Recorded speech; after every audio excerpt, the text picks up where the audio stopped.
Hello guys, welcome all of you. आज हम करने जा रहे हैं जो हम लोग क्वेश्चन की सीरीज कर रहे थे, न्यूमेरिकल क्वेश्चंस। हम लोग क्वेश्चन नंबर 8 तक कंप्लीट कर चुके थे। आज हम क्वेश्चन नंबर 8 से आगे चलते हैं और क्वेश्चन नंबर 9 जो है वो आपके सामने बोर्ड पे लिखा पड़ा है। आप पहले मेरे साथ क्वेश्चन को रीड करेंगे, उसके बाद सोल्व करेंगे। तो क्वेश्चन है, किसी निकाय के दो आवेशों, किसी निकाय में दो आवेश हैं, एक QA की वैल्यू है 2.5 × 10⁻⁷ कूलम और दूसरा है QB = 2.5 × 10⁻⁷ कूलम और इसकी प्रकृति नेगेटिव है। क्रम से दो बिंदुओं A, ये तो पड़ा है, प्लस वाला तो पड़ा है इस बिंदु पे और माइनस वाला पड़ा है इस बिंदु पर। तो निकाय का कुल आवेश और द्विध्रुव आघूर्ण का करना है। तो निकाय का कुल आवेश कितना होगा और द्विध्रुव आघूर्ण का मान है वो हमें ज्ञात करना है। तो पहले आप लोग इन बिंदुओं को ध्यान से देखिए। A बिंदु है 0 0 -15, मतलब ये अक्ष का, ये y का और z का मान। फिर बिंदु 0 0 15, मतलब अक्ष का मान 0, y का मान 0, z का मान +15। मतलब ये जो हमारे पास द्विध्रुव पड़ा हुआ है ये z अक्ष में पड़ा हुआ है। कहाँ पड़ा हुआ है? z अक्ष में। तो सबसे पहले आप लोग अक्ष एक्सिस बना लीजिए। तो मान लीजिए मेरे पास, मैं अक्ष एक्सिस बनाता हूँ कुछ इस प्रकार से। मान लीजिए ये कौन है? अक्ष एक्सिस है, ये z एक्सिस है और ये कौन है आपके पास? y एक्सिस है। ओके, अब आप बताइए, जो द्विध्रुव पड़ा हुआ है वो z अक्ष में पड़ा हुआ है, मतलब इस एक्सिस में पड़ा हुआ है। इस अक्ष, ऊपर अक्ष z का मान पॉजिटिव होगा और नीचे z का मान नेगेटिव होगा। तो z अक्ष कहां होगा? नीचे की तरफ। z डैश अक्ष कहां होगा? नीचे की तरफ। ओके, ये कौन होगा? z डैश होगा और वो कौन है? z अक्ष है। अब इस पर द्विध्रुव कहां रखा गया है? A पॉइंट है -15 और B पॉइंट है +15, तो ऊपर की तरफ। तो यहां A पॉइंट होगा, ठीक है। B पॉइंट होगा यहां पे होगा B पॉइंट और यहां पे होगा A पॉइंट। A पॉइंट के निर्देशांक कितने हैं? 0, 0, -15 सेंटीमीटर और B के निर्देशांक है 0, 0, +15 सेंटीमीटर। बात समझ में आ गई आप लोगों को? देखो यहां पे इस z अक्ष में, z अक्ष पर अक्ष और y की वैल्यू कितने होंगे? 0 होंगे। तो 0 0, -15 नीचे और +15 ऊपर। अब आप बताओ, यहां पे जो आवेश उपस्थित है कौन से बिंदु पे? A बिंदु पे है प्लस का आवेश। इस A बिंदु पे है प्लस का आवेश। प्लस का कितना है?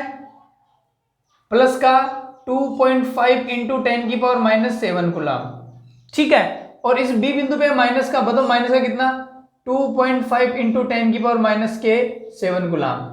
तो आपके पास यहाँ पे एक द्विध्रुव बन गया है और आप जानते हैं द्विध्रुव का जो द्विध्रुव आघूर्ण बनता है उसकी दिशा माइनस आवेश से प्लस आवेश की तरफ। मतलब द्विध्रुव आघूर्ण जो दिशा होगी वो किधर से किधर होगी? माइनस से प्लस, इस तरफ होगी, P वेक्टर की डायरेक्शन।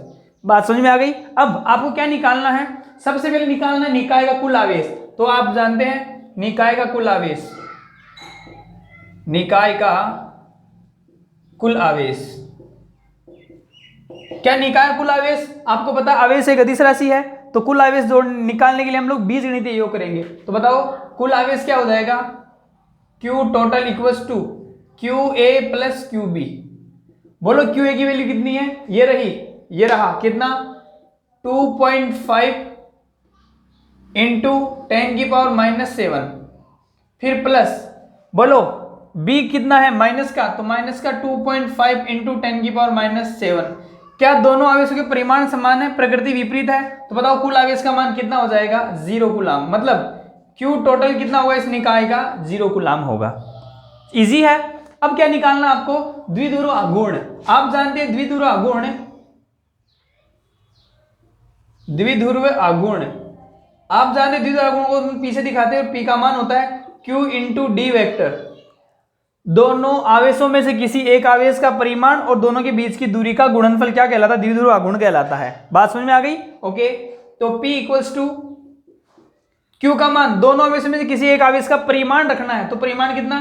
2.5 × 10⁻⁷ into D। D क्या है? दोनों के बीच की दूरी। बताओ इस मूल बिंदु से यहां की दूरी 15 सेंटीमीटर, इस मूल बिंदु से यहां की दूरी 15 सेंटीमीटर। तो बताओ यहां से लेकर यहां तक की जो दूरी है वो 15 और 15 कितना सेंटीमीटर हो जाएगा?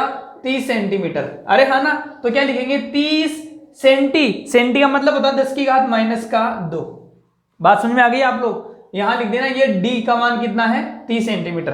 तो सोल्व कीजिए इसको। P = बोलो 25-75, ये लीजिए, ओके, ये पॉइंट से 0 खत्म हो जाएगा, इनटू 10 की पावर, देखो ये -7 और -2 -9, तो द्विध्रुव आघूर्ण का मान कितना हो जाएगा 75 × 10⁻⁹ और आपको पता है द्विध्रुव आघूर्ण का जो मात्रक है वो आवेश का मात्रक कूलाम इनटू दूरी का मात्रक मीटर, तो इसका मात्रक क्या हो जाएगा ये, आप 10⁻⁹ को शायद नैनो लिख सकते हैं, तो इस P का मान कितना आ सकता है 75 नैनो, या लिखने की जरूरत नहीं है, आप लोग यहां तक छोड़ देंगे, एनफ है।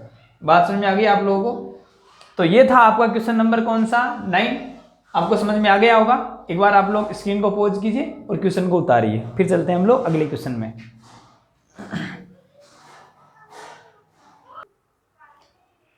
चलते हैं क्वेश्चन नंबर 10 की ओर। क्वेश्चन नंबर 10 क्या दे रखा है, 4 × 10⁻⁹ कूलाम इनटू मीटर द्विध्रुव आघूर्ण का कोई द्विध्रुव है, तो आपके पास द्विध्रुव आघूर्ण का मान दे रखा है, तो सबसे पहले गिवन लिखेंगे। हमारा कौन सा क्वेश्चन चल रहा है 10वां, तो क्वेश्चन गिवन क्या दे रखा है द्विध्रुव आघूर्ण का मान P, और P = कितना दे रखा है 4 × 10⁻⁹ कूलाम इनटू मीटर, ये सेंटीमीटर नहीं है, कूलाम इनटू मीटर है, का द्विध्रुव है 5 × 10⁴ न्यूटन पर कूलाम परिमाण के एक समान विद्युत क्षेत्र में, तो E का मान दे रखा है, तो E बराबर कितना, E बराबर दे रखा है 5 × 10⁴ न्यूटन पर कूलाम के एक समान विद्युत क्षेत्र में विद्युत क्षेत्र की दिशा से 30 डिग्री कोण पर संरेखित है। थीटा का मान कितना डिग्री है 30 डिग्री है। तो बल आघूर्ण का मान ज्ञात करना है, किसका मान निकालना, बल आघूर्ण का। तो आप लोग याद कीजिए द्विध्रुव के कारण बल आघूर्ण जो होता है, द्विध्रुव के कारण जो बल आघूर्ण बनता है टाउ, वो आया था आपके पास, याद करो PE sin थीटा, बताओ कितना आया था PE sin थीटा, फॉर्मूला याद है सबको, ओके। तो टाउ बराबर बोलो P का मान ये रहा कितना 4 × 10⁻⁹ इंटू E का मान ये रहा कितना 5 × 10⁻⁴ इंटू साइन थीटा, थीटा का मान कितना है 30, तो साइन 30, तो टाउ = बताओ कितना हो जाएगा 5 × 20 × 10⁻⁻5 इंटू साइन 30 का मान होता है 1/2, अरे 10⁻⁻9 10⁻4 10⁻−5 बच जाएंगे, तो टाउ = क्या ये 2 से कैंसिल हो जाएगा, बताओ कितना चला जाएगा 10 × 10⁻⁵ और टाउ बल आघूर्ण है, बल आघूर्ण का मात्रक होता है न्यूटन इनटू मीटर, तो क्या आ जाएगा न्यूटन इनटू मीटर। ये कौन सा क्वेश्चन आपका क्वेश्चन नंबर 10, बहुत आसान है, ठीक है। क्वेश्चन को सोल्व कीजिए, स्क्रीन को पॉज कीजिए और क्वेश्चन को बनाइए। चलते हैं अगले क्वेश्चन की तरफ, फिर चलते हैं क्वेश्चन नंबर 11 की तरफ। क्वेश्चन नंबर 11 क्या है, ऊन से रगड़े जाने पर कोई पॉलीथीन का टुकड़ा 3 × 10⁻⁷ कूलाम के ऋण आवेश से आवेशित पाया गया, ठीक है। तो आपके पास क्या दे रखा है, हम लोग क्वेश्चन नंबर 11 को सोल्व कर रहे हैं, तो आपके पास क्या दे रखा है, एक ऊन दे रखी है, ये लीजिए ऊन, ठीक है, और एक कौन है पॉलीथीन, ये कौन है पॉलीथीन। हम दोनों ने क्या कराया, हमको घर्षण कराया है, तो देखो क्या किया गया, घर्षण कराने पर पॉलीथीन का टुकड़ा, ये जो पॉलीथीन है ना, ये पॉलीथीन, ये क्या हुआ 3 × 10⁻⁷ कूलाम के ऋण आवेश से आवेशित पाया गया, मतलब ये क्या हो गया, इतने आवेश से ऋण आवेशित हो गया। इसका मतलब ये हुआ कि जो वस्तु ऋण आवेशित होती है उसमें इलेक्ट्रॉन जाते हैं, आपको पता होगा अगर ये ऋण आवेशित हुआ तो ये क्या हुआ है धन आवेशित हुआ, इतने आवेश से, तो आप जानते हैं जहां इलेक्ट्रॉन की कमी होती है वहां धनावेश आता है, जहां इलेक्ट्रॉन की वृद्धि वहां पे ऋण आवेश, मतलब इलेक्ट्रॉन कहां से कहां स्थानांतरित हुए हैं, ऊन से पॉलीथीन में स्थानांतरित हुए हैं। बात समझ में आ गई। अब क्या बोल रहा है, नंबर ए, आपको ए क्या ज्ञात करना है, स्थानांतरित किस पदार्थ से किस पदार्थ में, तो आप बताओ ऊन से पॉलीथीन में इलेक्ट्रॉन स्थानांतरित हुए हैं और इलेक्ट्रॉन की संख्या क्या होगी, हमें इलेक्ट्रॉन की वैल्यू निकालनी है। तो आप जानते हैं चूंकि आवेश के क्वांटीकरण से, बोलो किससे, आवेश के क्वांटीकरण से, बोलो आवेश क्वांटीकरण क्या कहता है, वो कहता है सर Q = NE, क्या कहता है Q = NE। तो आप लोगों को किसका मान निकालना है, इलेक्ट्रॉन की संख्या, तो बोलो N बराबर क्या हो जाएगा सर, E नीचे चला जाएगा, क्या आ जाएगा Q/E। क्या आपको Q का मान पता है सर, है कितना 3 × 10⁻⁷ डिवाइडेड बाई E, E कौन होता है इलेक्ट्रॉन पे आवेश, और वो कितना 1.6 × 10⁻⁻19 कूलाम। बात समझ में आ गई। चलो सोल्व कीजिए इसको, तो N बराबर क्या हो जाएगा, देखो 10⁻⁻19 चला जाएगा ऊपर और इसको कर लो कितना 3 और 10 की घात माइनस का 7 गुणा 10 की घात माइनस 19 ऊपर जाएंगे 10 की घात प्लस का 19 ओके डिवाइडेड बाय कितनी है 1.6। ये 3 1.6 से शीट कट नहीं रहा तो इसको आप कितना बना दो 16 बना दे 1 पॉइंट से 0 चला जाएगा ऊपर तो 10 की घात 19 है तो कितने जाएंगे 10 की घात 20। बात समझ आ गई आपको ओके। तो बताओ इसको क्या कर लो आप अब इसको 30 बना दो इसको क्या बना दो 30 तो ये जो 0 गया था ना ये यहाँ भेज दो तो 30 इंटू बताओ 30 बनाते यहाँ क्या हो जाएगा 10 की घात 19 हो जाएगी 10 की घात कितनी -7 तो 10 की घात कितने बचाएंगे -12। देखो आराम से ये पॉइंट टाइम मैंने 0 ले गया 10 की घात 19 से क्या हो गया 10 की घात 20 हो गई इसको 30 बना दो मतलब 1 0 यहाँ गया तो 10 की घात 19 बचे ये 10 की घात -7 तो 10 की घात -12 डिवाइडेड बाई 16। इसको सोल्व कीजिए इसको सोल्व करेंगे तो 16 एकम 16 बच के कितना 14 ये लो 16 एकम 16 16 32 16 28 16 64 16 अंटे 128 ओके पॉइंट कितने बचेंगे 2 0 और 16 एकम 16 तो कितने आएंगे 18.1 गुणा 10 की घात -12 इलेक्ट्रॉन। तो बताओ कितने इलेक्ट्रॉन इस पे स्थानांतरित होंगे सर इस पे इलेक्ट्रॉन स्थानांतरित होंगे 18.1 गुणा 10 की घात -12 ठीक है। फिर अगला क्या निकालना हम लोगों को इसको आप सोल्व कर सकते हो आराम से कोई दिक्कत नहीं है। अच्छा सॉल्यूशन में कोई दिक्कत हो तो आप देख लेना आराम से भाग भाग करके। फिर क्या बोल रहा है क्या ऊन से पॉलीथीन में 37 का स्थानांतरण होता है क्या ऊन से पॉलीथीन में 37 का स्थानांतरण होगा सर बिल्कुल होगा क्योंकि ऊन से इलेक्ट्रॉन आया है इसमें तो आप जानते हैं अगर एक इलेक्ट्रॉन आता है तो एक इलेक्ट्रॉन जितना स्थानांतरण होता है 2 आएंगे तो 2 जितना स्थानांतरण होगा यस और नो तो बी का आंसर किस आंसर बी का हम लोग लिखेंगे चूंकि ऊन से इलेक्ट्रॉन पॉलीथीन में स्थानांतरित होते हैं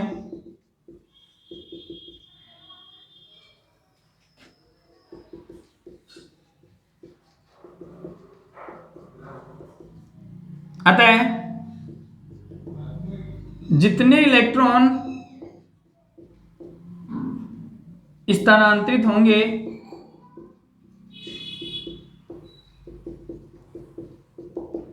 उतने इलेक्ट्रॉन के द्रव्यमान का स्थानांतरण भी होगा।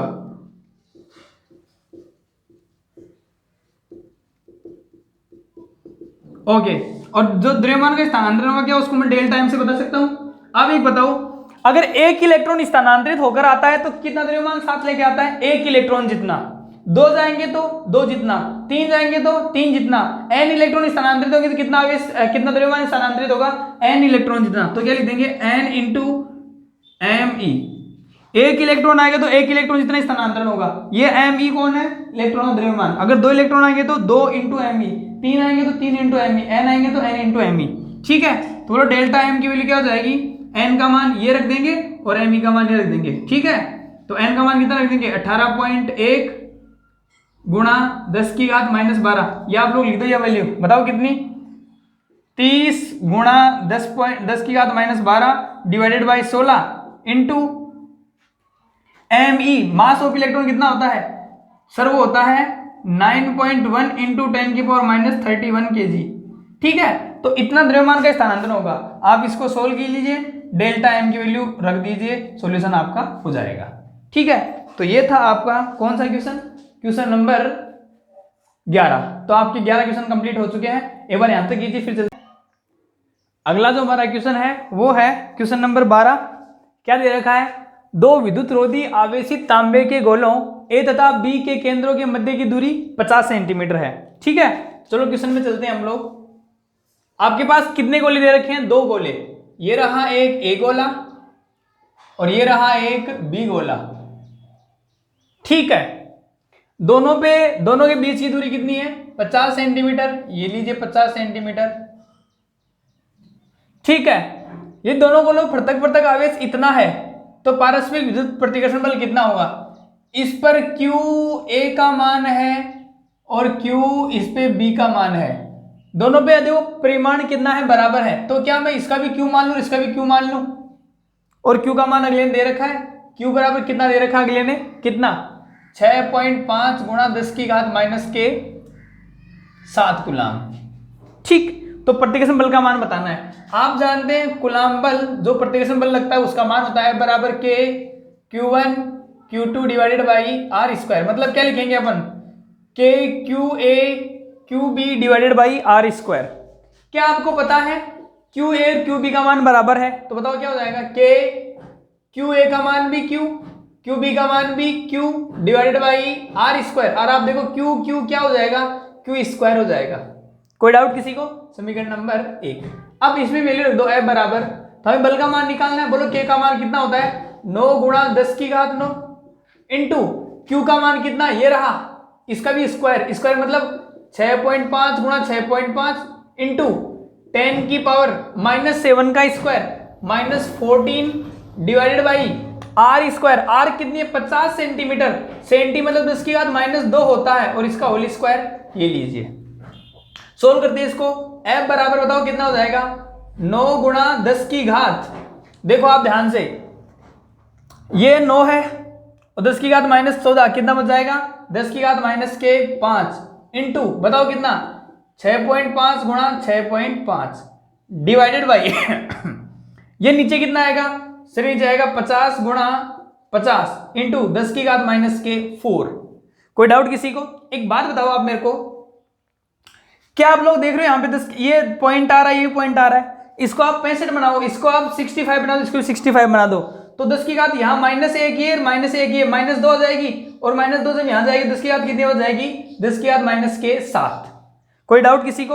आप थोड़ा ध्यान से देखिए, ये कितना है 1 0, ये कितना 2 0, नीचे कितने 10 की घात 2, ये 10 की घात -4, नीचे कितने बचाएंगे 10 की घात -2, 10 की घात -2 ऊपर जाएंगे 10 की घात +2, तो बताओ कितना हो जाएगा, F बराबर 9 गुणा 10 की घात, यहां से -2 ऊपर जाएगा, 10 की घात कितना है +2 ऊपर जाएगा ऊपर जाते ही, और ये कितना 10 की घात -7, तो कितना बच जाएगा 10 की घात -5। सुनो आराम से, 1 0 1 0, 10 की घात 2, 10 की घात -4 मतलब 10 की घात -2 बचा, 10 की घात -2 ऊपर जाएगा प्लस का, यहां जाएगा तो 10 की घात -5 इंटू 65 गुणा 65, 65 गुणा 65 कितना होता है, सोल्व कर लो, 65 इंटू 65, 55 25 5 असल की 2, 5 6 30 और 2 32 इंटू 6 5 30 3 और 6 36 और 3 39।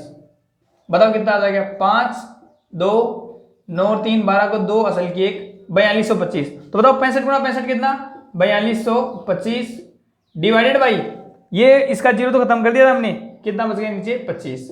इसको सोल्व करो, 25 से काटो, ये कट सकता है, 55 25 और ये 5 से कटा कितना, 5 × 40 2 बच गया, 5 चौके 20 और 2 बच गया, 55 25 कितने बार कटा, 845 बार। ये 5 से और कट सकता है, बताओ कितना, 5 एकम 5 कितना बच गया 3 34, 5 6 30 कितना बच गया 4 और 5 9 45 कितनी बार गया 169 बार। तो बताओ F बराबर, अब 169 को 9 से मल्टीप्लाई करो तो 9 9 81 8 6 9 54 54 और 8 62 2 6 और 9 एकम 9 और 6 15, तो ये कितना आ गया 1521 गुणा 10 की घात -5 न्यूटन। तो बताओ यहां जो लगने वाला बल होगा वो कितना होगा, 1521 गुणा 10 की घात -5 न्यूटन बल। ठीक है, ये कौन सा भाग हो गया इसका, ए भाग। तो क्वेश्चन नंबर कौन सा, 12वां का ए ये था। एक बार इसको आप उतारिए, उसके बाद चलते हैं हम लोग आगे। उतार लिया होगा, मैं इसको रफ कर देता हूं और इसके बी भाग में चलता हूं। ठीक है,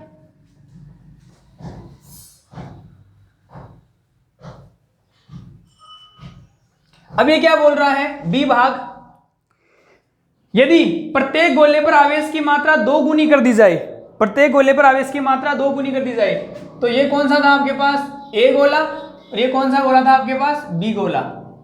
देखो पहले आवेश कितना था इस पे Q, अब ये क्या बोल रहा है, आवेश की मात्रा 2 गुनी कर दी जाए, मतलब इस पे आवेश कितना 2Q, इस पे आवेश कितना 2Q। ठीक है, और अगला क्या बोल रहा है, बीच की दूरी आधी कर दी जाए, पहले 50 सेंटीमीटर अब कितनी 25 सेंटीमीटर, तो ये कितना 25 सेंटीमीटर।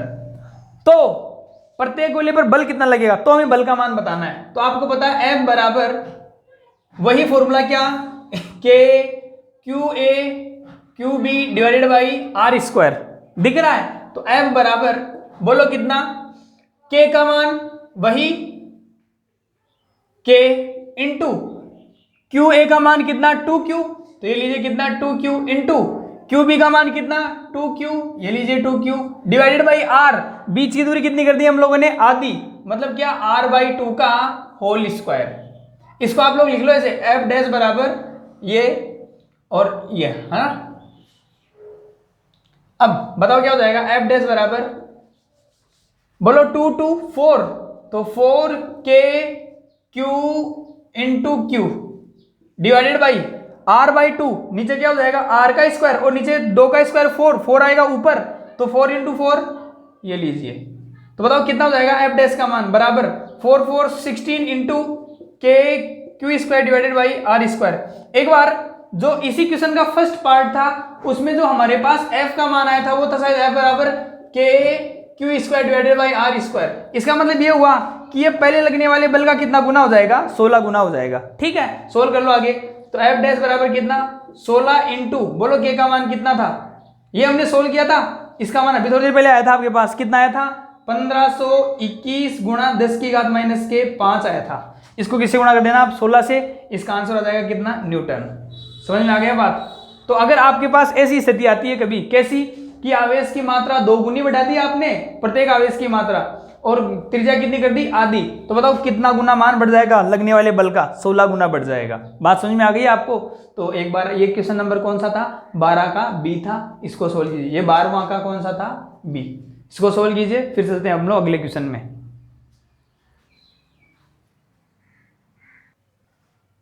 चलते हैं क्वेश्चन नंबर 13 की तरफ। क्वेश्चन नंबर 13 क्या बोल रहा है, देखिए प्रश्न 12 में जो आपके पास प्रश्न नंबर 12 था ना, उसमें क्या क्या थे, 2 गोले थे, ए गोला था और बी गोला था। इन दोनों के बीच की दूरी कितनी थी 50 सेंटीमीटर। इस पे आवेश कितना था Q, इस पे आवेश कितना था Q, क्योंकि दोनों पर आवेश का मान बराबर था ना, और आवेश का मान कितना था 6.5 गुणा 10 की घात माइनस के 7 गुलाम आवेश था। ठीक है, तो प्रश्न नंबर 12 में गोलों ए तथा बी के साइज का सर्वसम तथा इसी साइज का कोई तीसरा अनावेशित गोला, हम लोग अब क्या ले रहे हैं, तीसरा अनावेशित गोला ले रहे हैं जो आवेशित नहीं है, उसको मैं क्या नाम मानता हूं, सी नाम मानता हूं। पहले सी के संपर्क में, तत्पश्चात ए के संपर्क में लाकर दोनों को अलग कर लिया जाता है। तो आप देखो ध्यान से, बहुत अच्छा क्वेश्चन है, बहुत शानदार क्वेश्चन है। 13वां सॉल्यूशन करते हैं। बताओ सबसे पहले कौन से गोले थे, 2 गोले, ये कौन सा गोला ए गोला और ये कौन सा गोला था बी गोला। इन दोनों के बीच की दूरी कितनी थी 50 सेंटीमीटर। ठीक है, अच्छा अब क्या बोल रहा है, ये तीसरा गोला है कौन सा सी। पहले आप बताओ ये कौन से आवेश से आवेशित है, सर ये धनावेश से आवेशित है। ये कौन से आवेश से आवेशित है, सर ये धनावेश से आवेशित है। इस पे आवेश का मान कितना है सर क्यू, इस पे आवेश का मान कितना है सर क्यू, बोलो है कि नहीं है। ओके, अब तीसरा अनावेशित गोला कौन सा है सी, ये आवेशित नहीं है। तो पहले तो सी के संपर्क में लाया जाता है, तो पहले किसके संपर्क में लाया जा रहा है, सी के संपर्क में लाया जाता है। समझ में आ गई बात। देखो इसको सॉल्यूशन कैसे करते हैं हम लोग देखेंगे, आप बोलो क्या, अनावेशित गोले, अनावेशित गोले सी को सर्वप्रथम बोलो किसके संपर्क में, ए गोले के, ए के संपर्क में लाया जाता है। किसके संपर्क में लाओ इसको, ए के संपर्क में। तो ये रहा ए, इसमें कौन सा आवेश था सर, इस पे क्यू आवेश था। ठीक, इसके संपर्क में किसको लेके आए हम लोग, सी को।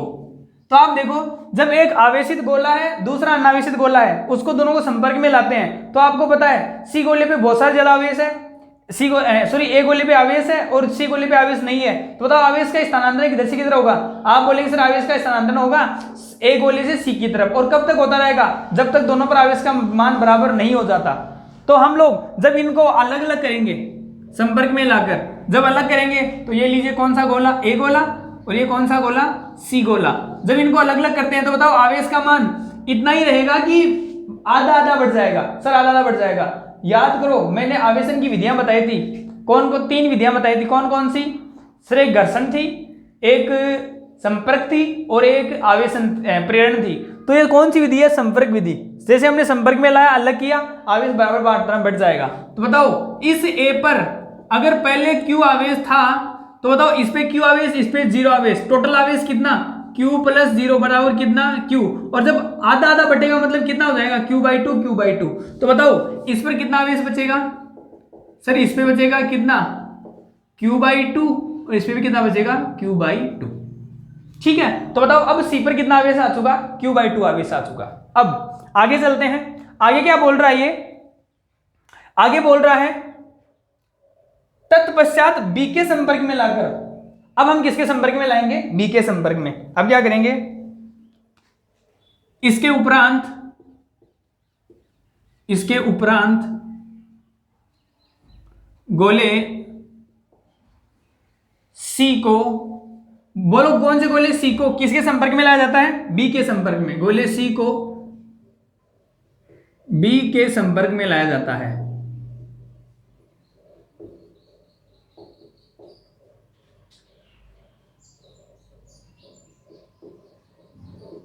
लाओ B के संपर्क में, तो बताओ कौन सा गोला? ये रहा B गोला। बोलो B गोले पे आवेश कितना? सर B गोले पे Q आवेश है। इसको किसके संपर्क में लाएंगे? C को इसके संपर्क में, ये लीजिए C। बताओ अब गोला C पे आवेश है कि नहीं है? सर गोले C पे आवेश है, कितना है? Q/2। तो इसमें भी कौन सा आवेश है? Q/2। अब आप मेरे को बताओ इस पे भी आवेश है, इस पे भी आवेश है, जब दोनों को एक जगह लाएंगे तो पहले कुल आवेश जुड़ेगा और जैसे अलग करेंगे तो आवेश बराबर बराबर बढ़ जाएगा। तो बताओ जब इनको अलग कर देंगे तो अलग करते वक्त ये कौन? B और ये कौन? C। अब इस B पे कितना आवेश बचेगा और C पे कितना आवेश बचेगा वो आप मेरे को बताओ। बताओ कितना बचेगा? आप देखेंगे क्या सर ये B है, ये C गोला है, इस पे कितना आवेश Q, इस पे कितना? Q/2। पहले दोनों को जोड़ेंगे तो जोड़ो, बताओ कितना? Q + Q/2। इसके नीचे एलसीएम एक मान लो, कितना एलसीएम? 2, 2Q + Q मतलब कितना? 3Q/2। तो बताओ कुल आवेश कितना? 3Q/2। अब इसको अलग अलग करो, मतलब बांटेंगे तो आधा आधा आवेश आएगा, मतलब इसका भी आधा, तो 1/2। बताओ कितना हो जाएगा?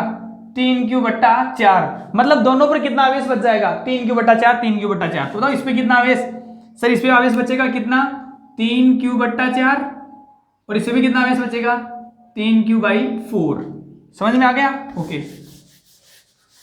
अब आप मेरे को बताओ ये नई स्थिति बन गई। अब क्या बोल रहा है? अंत में दोनों से हटा लिया जाता है, और अंत में दोनों से हटा लिया जाता है। अब C को अलग कर दो। अब क्या बोल रहा है? अब A तथा B के बीच नया प्रतिकर्षण बल कितना लगेगा? अब किसको?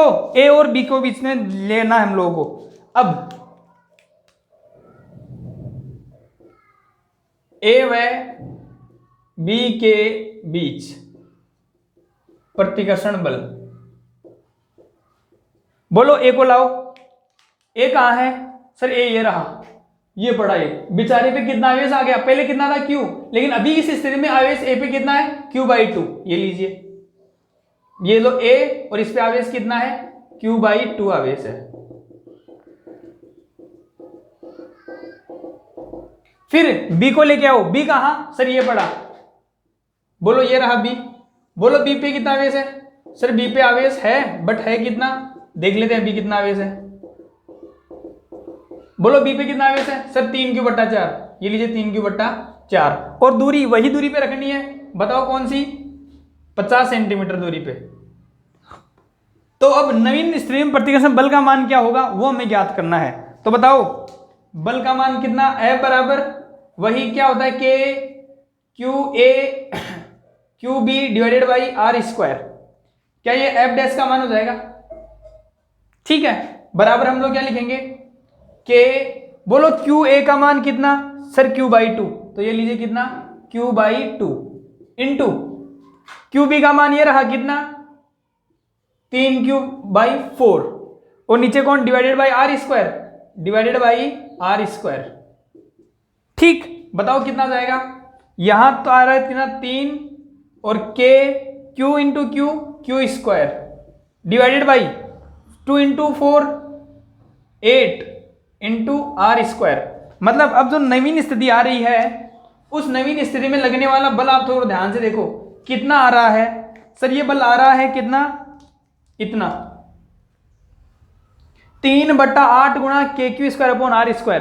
पहले कितना बल लग रहा था, यहां देखो एक बार, पहले बल लग रहा था कितना, F बराबर बोलो कितना, KQ into Q divided by R square, मतलब कितना KQ square upon R square. अब बताओ कितना हो गया, पहले का कितना गुना हो गया, 3/8 गुना हो गया। बात समझ में आ गया? ओके, तो हम लोग को पता लग गया कि अगर ऐसी स्थिति आती है तो उस पर लगने वाले बल का मान कितना हो जाएगा, 3/8 गुना हो जाएगा। तो इसका परिमाण भी निकाल लेते हैं, कितना बल लगेगा। तो इसको हटा देता हूं, मैं परिमाण निकाल लेता हूं क्योंकि हमें तो सॉल्यूशन में निकालना है। तो F डैश बराबर ये इसके आगे सॉल्यूशन ये मिलेगा, बोलो 3, ये लीजिए 3/8 गुणा K का मान कितना होता है सर, K का मान 9 गुणा 10 की घात 9 इंटू क्यू स्क्वायर, बोलो क्यू का मान कितना, ये रहा 6.5 गुणा 10 की घात -7 और इसका स्क्वायर है तो बताओ कितना, 6.5 गुणा 6.5 गुणा 10 की घात -7 का स्क्वायर 10 की घात -14 divided by R square. R कौन है, ये बीच की दूरी कितनी थी 50 सेंटीमीटर, तो 50 गुणा 10 की घात -2 का होल स्क्वायर। आपको शायद याद होगा इसका जो मान आया था वो आया था 1521 गुणा 10 की घात -5, याद आ गया? तो बताओ F डैश बराबर कितना हो जाएगा, 3/8 गुणा इसका जो मान आया था वो पिछले क्वेश्चन में हमने सोल्व किया था, कितना था 1521 गुणा 10 की घात -5। इसको आप सोल्व कर लेना और सोल्व करके जो आंसर आए वो इतना होगा बल, और वो किस में आएगा, न्यूटन में। आई होप आपको समझ में आ गया होगा। ये कौन सा क्वेश्चन था आपका, ये क्वेश्चन नंबर था कौन सा, 13। तो हम लोगों ने 13 क्वेश्चन न्यूमेरिकल सोल्व कर लिए हैं। आप एक बार यहाँ तक करेंगे, उसके बाद में नेक्स्ट लेक्चर में हम लोग इससे आगे क्वेश्चन सोल्व करते रहेंगे। ठीक है बच्चों, लगे रहिए, करते रहें, मेहनत करने से बहुत कुछ मिलेगा। और आप लोग सोच रहे होंगे कि स्कूलें खुले तभी हम लोग पढ़ाई चालू करें, नहीं, आप लोग बिना स्कूल खुले भी अपनी घर बैठे तैयारी कर सकते हैं। ये आप लोग दुनिया को करके दिखाएंगे। ठीक है, कोरोना जैसी विकट परिस्थिति में भी आप लोग अगर पढ़ाई कर जाएंगे तो मैं आपको बता रहा हूँ निश्चित रूप से आप इस वर्ल्ड के वो बच्चे होंगे जो कोरोना काल में भी घर बैठ के पढ़ाई कर रहे हैं, और आप उन गुने चुने बच्चों में से हैं जो ये इस वक्त कर रहे हैं। बात समझ में आ गई? बाकी बहुत सारे बच्चे तो आराम से मजे ले रहे हैं, अभी स्कूल खुलने का कोई चांस ही नहीं है। समझ में आ गई बात? तो आप लोग मेरे ख्याल से घर बैठ के इन विकट स्थितियों में भी अगर आप अपनी स्टडी को कंटिन्यू रख सकते तो आप लोग सच में एक रियल हीरो की तरह काम कर रहे हैं। बात समझ में आ गई? मिलते हैं हम लोग नेक्स्ट लेक्चर में, तब तक के लिए गुड बाय, गुड लक।